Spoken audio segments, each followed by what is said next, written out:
नमस्कार बच्चों, कैसे हो आप सब।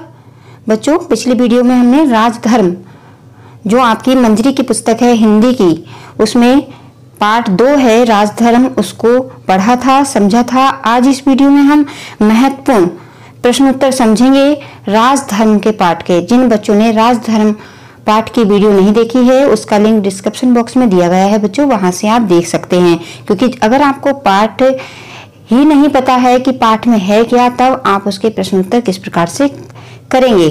तो बच्चों को सबसे ज्यादा परेशानी होती है कि पाठ पढ़ भी लिया, अब उनको प्रश्न किस तरह से परीक्षा में पूछे जाते हैं और किस तरह से उन बच्चे परीक्षा में लिख कर के आए। तो इस वीडियो में आपको लिखकर भी बताया गया है कि किस तरह से आप प्रश्नों को लिखेंगे और किस तरह से प्रश्न पूछे जाते हैं। तो बच्चों, ये वीडियो आपके लिए बहुत ही महत्वपूर्ण है, तो इस वीडियो को पूरा देखिए और देखने के बाद अगर आपको समझ में आता है तो वीडियो को लाइक भी करिए और अपने मित्रों के साथ शेयर भी करिए।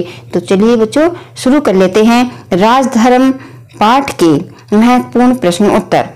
प्रश्न उत्तर समझने से पहले बच्चों, आपको आना चाहिए शब्दों के अर्थ। शब्दों के अर्थ भी आपको पता होना चाहिए। तो सबसे पहले हम शब्दों के अर्थ समझेंगे, फिर जो उस पाठ में विलोम शब्द पूछे गए हैं उन विलोम शब्द को पूछेंगे, बाद में प्रश्न उत्तर समझेंगे, फिर लास्ट में जो विचारणीय प्रश्न है उनको भी समझेंगे। तो सबसे पहले शब्दों के अर्थ जान लेते हैं। तो बच्चों, ये यहाँ पर शब्दार्थ लिखे हुए हैं, देखिए। विवेकशील, विवेकशील शब्द का अर्थ होता है विचारवान, यानी अगर आप इसका अर्थ लिखेंगे तो लिखेंगे विचारवान।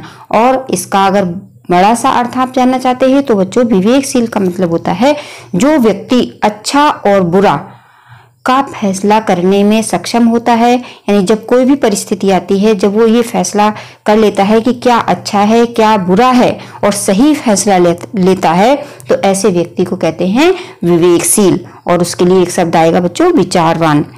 दूसरा शब्द है अंतपुर। अंतपुर कहते हैं रनिवास। जब ये हमने पाठ पढ़ाया था तब भी बताया था कि रनिवास, रनिवास का अर्थ होता है बच्चों जहां पर रानियां रहती हैं, जहां पर जो रानियों का महल होता है उस स्थान को रनिवास कहते हैं और उसी स्थान को अंतःपुर भी कहते हैं। अब आपको समझ में आ गया होगा कि अंतःपुर किसे कहते हैं, रनिवास को, और रनिवास किसे कहते हैं, जहां पर रानियां रहती हैं।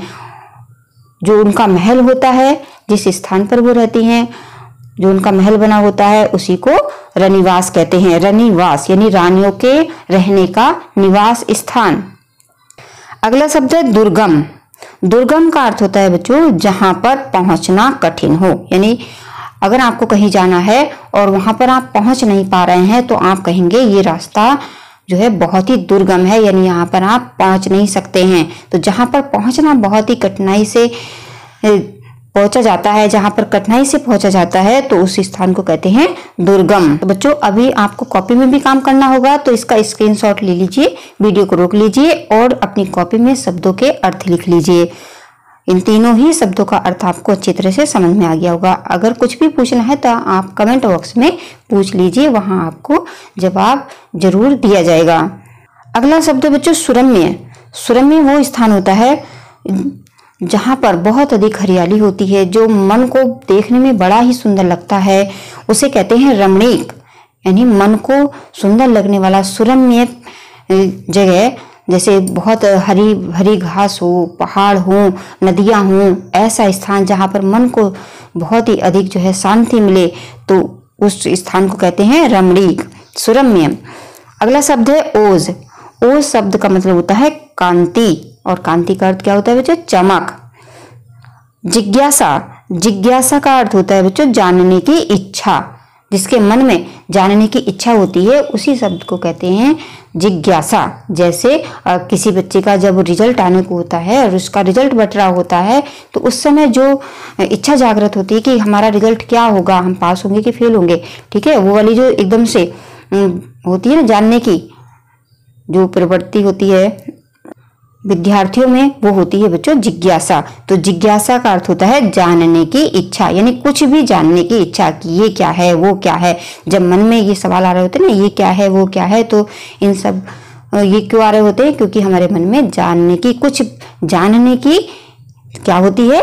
जिज्ञासा। अब आपको समझ में आ गया होगा, जिज्ञासा का मतलब है जानने की इच्छा। अगला शब्द आया था अनुसरण। अनुसरण का अर्थ होता है बच्चों पीछे चलना। यानी जैसे ही प्रेयर होती है, प्रेयर में 3 बच्चे 4 बच्चे प्रेयर कर रहे होते हैं और जो वो गा रहे होते हैं दूसरे बच्चे भी वही गा रहे होते हैं, तो इसका मतलब है कि वो बच्चे उनका अनुसरण कर रहे हैं। ठीक है, जैसे कोई महान पुरुष होता है, जैसे जैसे वो अच्छे कार्यों को बता के जाता है, अगर हम भी उन्हीं अच्छे कार्यों को करते हैं तो इसके लिए कहा जाता है कि हम उस महान व्यक्ति के चरित्र का अनुसरण कर रहे हैं। तो सीधा सा अर्थ है बच्चों अनुसरण। अनुसरण का मतलब पीछे चलना। दूसरा शब्द है संकल्प। संकल्प का अर्थ होता है दृढ़ निश्चय, मजबूत निश्चय। भन्ते, एक शब्द आया था ना भन्ते, राजा जो बात कर रहे थे बोधिसत्व से, तो भन्ते कह के बात कर रहे थे। तो ये भन्ते शब्द का क्या मतलब होता है? तो बच्चों भन्ते शब्द का मतलब होता है बौद्ध धर्म में मान्य पाली भाषा, यानी बौद्ध धर्म में एक जो उनकी भाषा है पाली भाषा, उसमें अगर किसी को आदर के साथ बोला जाता है, आदर सूचक शब्द है भन्ते। जब किसी को रेस्पेक्ट दे करके बोला जाता है तो उसको कहा जाता है भन्ते। ये पाली भाषा का आदर सूचक शब्द है। अब हम पाठ में पूछे गए विलोम शब्दों को समझेंगे। का मतलब होता है उल्टा। विलोम अगर करने को कहा जा रहा है तो इसका मतलब जो भी शब्द आपको दिया गया है उसका आपको उल्टा शब्द लिखना है। अब यहाँ पर देखिए बच्चों अधार्मिक। अधार्मिक, अब अधार्मिक का आपको विलोम लिखना है। अब यहाँ पर एक बात और बता देते हैं बच्चों, जो आह ये क्या करता है, अगर किसी के आगे ये लग जाता है तो विलोम शब्द बन जाता है। जैसे ज्ञान के आगे अ लगा तो बन गया अज्ञान।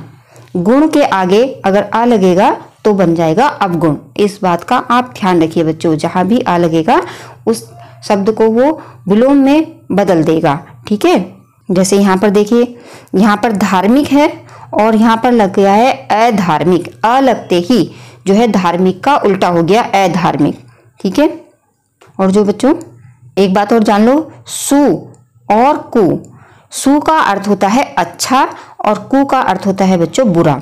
यहाँ पर देख लो, जो सु है वो अच्छा शब्द बन जाएगा और जहां पर कु लगेगा वो बुरा शब्द बन जाएगा। इतना याद रखना है आपको कि जहां पर भी सु लगेगा, जहां पर सु लगेगा तो वो शब्द अच्छा हो जाएगा, जहां पर कु लगेगा वो शब्द क्या होगा, बुरा हो जाएगा। अब यहाँ पर देखिए जैसे बच्चों लगा है सुपुत्र तो बन गया अच्छा पुत्र, और इसी को अगर हमने कुपुत्र, पुत्र के आगे कु लगा दिया तो बन गया कुपुत्र। इसी तरह से सु लगा सुमार्ग, यानी अच्छा मार्ग, अच्छा रास्ता, कु लगा तो बुरा रास्ता। इस तरह से बच्चों आप विलोम शब्द बना सकते हैं। आपके पाठ में जो पूछे गए हैं तो ये सुगम, सुगम का जो है शब्द का विलोम पूछा है, तो सुगम का बनेगा बच्चों दुर्गम। ठीक है, सुगम मतलब जहां पर आसानी से पहुंचा जा सके, और दुर्गम जहां पर कठिनाई से पहुंचा जा सके। रहित, रहित मतलब खाली, और सहित मतलब भरा हुआ। ठीक है, साथ में। तो रहित का जो शब्द है, रहित शब्द, उसका विलोम बनेगा सहित। और देखिए बच्चों कुछ शब्द लिखे हुए हैं और उसके विलोम आपको बताना है। देखिए गुण का है अवगुण, सरस का नीरस, स्थूल का सूक्ष्म और विषाद का हर्ष। बच्चों जो आपका पाठ है राजधर्म, उस पाठ के जो प्रश्न उत्तर हैं, जो भी आपसे पूछा गया है, विलोम शब्द हैं जिस तरह से पूछे गए हैं उन्हीं का यहाँ पर उत्तर आपको बताया जा रहा है। तो इस वीडियो को रोक लीजिए या स्क्रीनशॉट लेकर के अपनी कॉपी में ये सारे ही विलोम शब्द लिख लीजिए। आते हैं बच्चों इनके प्रश्नों पर कि प्रश्न किस प्रकार से आप कॉपी में लिखेंगे। तो जो आपसे प्रश्न पूछा जा रहा है वो पहला प्रश्न है कि ब्रह्मदत्त नामक राजा क्यों प्रसिद्ध था। ये बहुत ही महत्वपूर्ण प्रश्न है बच्चों, परीक्षा में भी बहुत बार आता है। ब्रह्मदत्त नामक राजा क्यों प्रसिद्ध था, तो अगर आपने पाठ को पढ़ा है तो आप बता देंगे कि ब्रह्मदत्त नामक राजा अपनी धर्म प्रियता और न्यायपरायण शासन के लिए प्रसिद्ध था। इसी तरह से आप कॉपी में भी लिखेंगे। दूसरा प्रश्न है राजा ब्रह्मदत्त वेश बदलकर क्यों घूमते थे, तो इसका उत्तर है राजा ब्रह्मदत्त वेश बदलकर इसलिए घूमते थे जिससे कि कोई उनके दोष बता सके। अगला प्रश्न है तीसरा, बोधिसत्व ने राजा को गोदों के मीठे और स्वादिष्ट होने का क्या कारण बताया। तो बच्चों इसका उत्तर है कि बोधिसत्व ने गोदों के मीठे और स्वादिष्ट होने का कारण राजा का धर्मपरायण और न्यायप्रिय होना बताया। चौथा प्रश्न है कि राजा ने अधर्म और अन्याय से राज्य करना क्यों शुरू किया। तो बच्चों इसका उत्तर है कि राजा ने बोधिसत्व के कथन की परीक्षा लेने के लिए अधर्म और अन्याय से राज्य करना शुरू कर दिया, क्योंकि बोधिसत्व ने कहा था कि जब राजा बुरा कार्य करता है तब जो है जो वहाँ के फल फूल होते हैं सब कड़वे हो जाते हैं। तो इसी कथन की परीक्षा लेने के लिए जो राजा ने क्या किया था, अधर्म और अन्याय से राज्य करना शुरू कर दिया। अगला प्रश्न है, नेता के धर्म विमुख होने पर साम्राज्य दुख को प्राप्त होता है। इस कथन का आशय बताइए। इस कथन का क्या मतलब है। तो इसका उत्तर है बच्चों, राजा के धर्म विमुख होने पर प्रजा भी धर्म से विमुख हो जाती है। इसके परिणाम स्वरूप सारा राज्य दुख को प्राप्त होता है। इस कथन का यही आशय है। ये तो थे प्रश्न बच्चों।